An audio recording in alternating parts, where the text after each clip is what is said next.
सुन ला, अगर खिचड़ी ना देबा तो हम तोरे बेटिया के छोड़ दे भाई। छोड़ देगा। हाँ, फिर हम दूसरा बियाह कर ले भाई। दूसरा हम खुदा जाते बिटिया के जाए क्या तो कम मार के तब खेल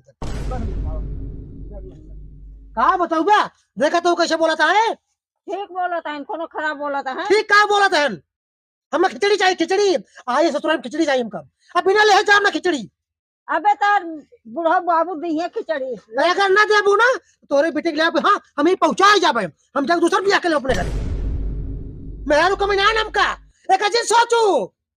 ठीक बा बतावत यार। तेरी ऐसी कैसे ना। अरे अरे अरे मां, अरे अरे अरे अरे अरे मां, क्यों रे?